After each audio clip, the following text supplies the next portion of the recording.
Bien, en todo caso, ellos tenían conductas totalmente chocantes. Por ejemplo, Diógenes andaba desnudo. ¿Por qué hacía esto? Comía, en Venezuela decimos se echaba un atracón. Aquí quiere decir eso que comía mucho, ¿no? Sí, se echaba un atracón de lentejas y entonces iba a soltar sus flatulencias al ágora.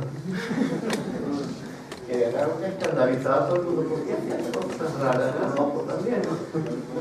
Porque todos nosotros siempre dependemos de la mirada de los demás y nos hacemos lo que los demás perciben como otros. Entonces siempre estamos tratando de que los otros que nos importan nos vean bien y nos acepten. Entonces, por ejemplo, ahora que hay muchas tribus urbanas, a los que pertenecen a una tribu urbana les importa mucho lo que digan los que pertenecen a esa misma tribu, pero no les importa tanto lo que digan los que pertenecen a otra, o lo que digan los banqueros, o lo que digan los policías, o lo que digan los curas, etcétera, ¿no? Entonces, a cada cual, según el grupo social con el que se identifica, busca aprobación de ese mismo grupo. Por ejemplo, hay un libro del sociólogo Erving Goffman que se llama Estigma, y un expresidiario que le gustaba la lectura cuenta que cuando él iba a la biblioteca pública miraba en todo sentido para cerciorarse de que ninguno de sus amigos expresidiarios lo estuviera viendo entrar en un lugar tan vergonzoso como la biblioteca pública. Entonces, ¿qué hacían ellos? Era romper con esto, o sea, una manera de romper vivir a través de la mirada del otro y hacernos lo que el otro percibe como nosotros, y a través de esto llegar al estado de comunión más allá de los conceptos. O sea, esto es hacernos un concepto, el concepto que el otro proyecta en nosotros, un concepto sutil. Y esto es una manera de romper ese aferramiento, y de modo que cada vez que yo cayera en ese aferramiento me sintiera incómodo y por lo tanto pudiera aplicar alguna manera de ver la mente para que se rompiera el dualismo y caer en el estado de comunión otra vez. Entonces, Crates de Tebas, por ejemplo, Hiparquia era la hermana de uno de los discípulos de Crates de Tebas. Y este hermano le contaba todas las cosas que decía Crates, y ella se transformó en una admiradora de Crates. Crates tenía unos 35 años y era muy feo. Era muy jorobado y era muy feo, era un poco deforme así. Y bueno, además de todo era cínico, la única posesión que tenía era un zurrón, y para una chica vivir con él, hacerse su novia o su consorte, implicaba renunciar a todo e irse a vivir con un zurrón también. Y ser execrada por la sociedad y ser despreciada. Cínico significa perro. ¿Por qué se llamaban perros? Porque ellos se ponían al nivel más bajo en la sociedad, y se dice que con esto también le daban estímulo a los que estaban en los lugares más bajos, porque ellos se ponían en un lugar todavía más bajo que ellos. Y en todo esto consistía el ascetismo de los cínicos. Luego, entonces, cuando Hiparquia se interesa tanto en lo que está diciendo Crates, quiere ir a conocerlo. Entonces su hermano la lleva, y ella lo conoce y queda prendada de él por lo que dice y no por su figura, evidentemente, ¿no? Además, ella tenía 16 años, él tenía 35. Había una diferencia de 19 años entre ellos. ¿Y qué sucede allí? Que ella le dice a Crates: mira, yo quiero serme tu discípula, yo quiero ser una cínica, yo no quiero más vivir con mi familia, yo no quiero ser más de mi estatus social, yo quiero renunciar a todo. Entonces Crates la aconseja y le dice: ¿cómo vas a hacer ese disparate? Eso es terrible. El mundo entero te va a execrar, y vas a estar siempre sujeta a los elementos, porque no tienes dónde guarecerte, no tienes casa, todo el mundo te va a ridiculizar. Bueno, total que ella se empeña y él decide acogerla. Entonces le da un zurrón. Eso está en una ánfora, y tenemos ¿cómo se dice? Un muy bajo relieve de esto. está allí Crates dándole el zurrón a Hiparquia. Y entonces Hiparquia se va con Crates. Y cuando consuman su unión, lo hacen en el ágora frente a todo el mundo. O sea, es evidente que es lo que están haciendo el movimiento que hacía Diógenes, ¿verdad? Diógenes de Apolonia. Entonces, Crates tiene un discípulo. ¿Cuál es el discípulo de Crates? Es Zenón de Sitio. Zenón de Sitio, muy bien, recibe todas las enseñanzas de Crates, pero Zenón de Sitio no estaba dispuesto a ser cínico. Zenón de Sitio conservó esclavos, no solamente no dejó su casa y se metió todo un zurrón, sino que, además de todo, conservó esclavos.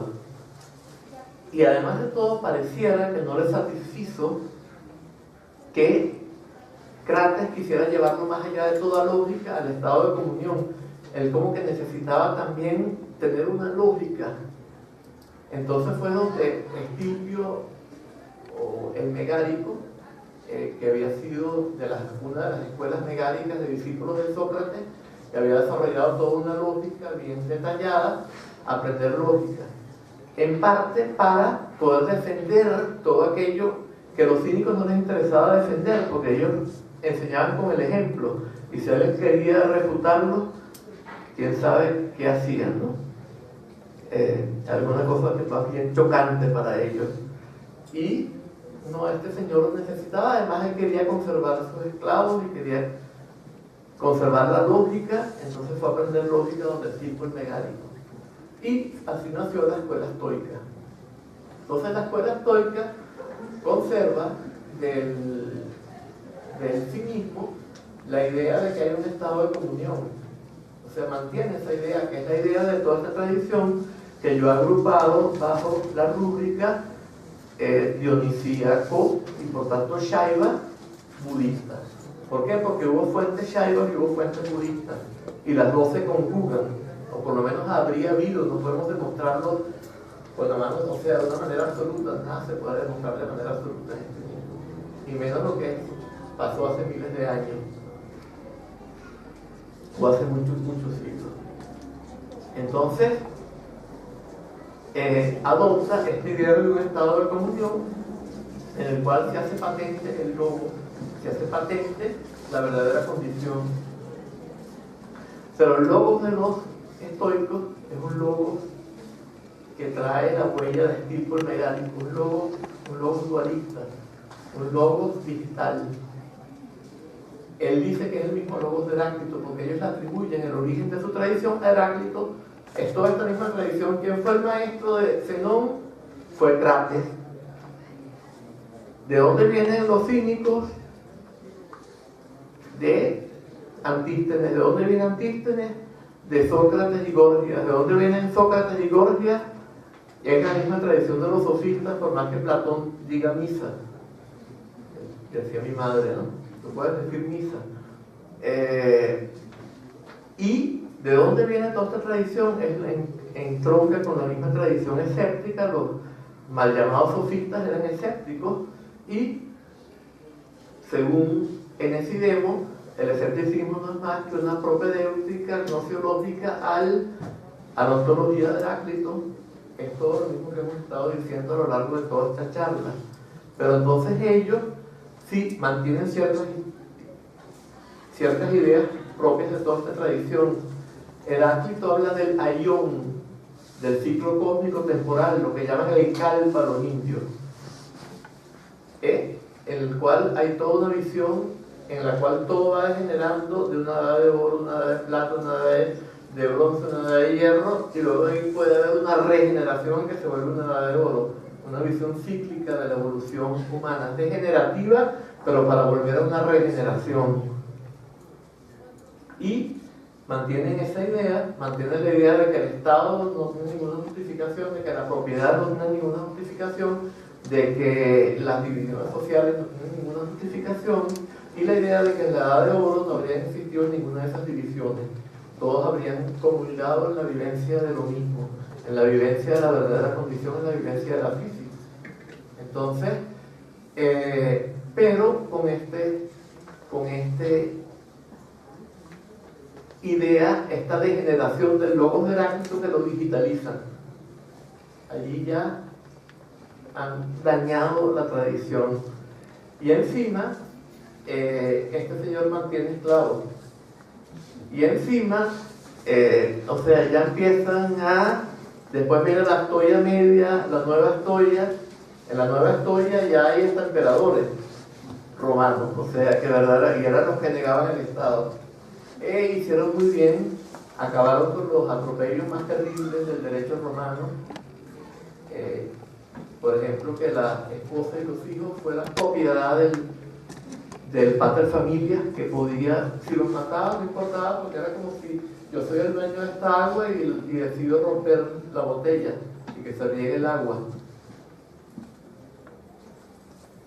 Humanizaron el derecho romano, hicieron bien, pero ya no eran parte de la misma tradición, ya habían cambiado a otra cosa.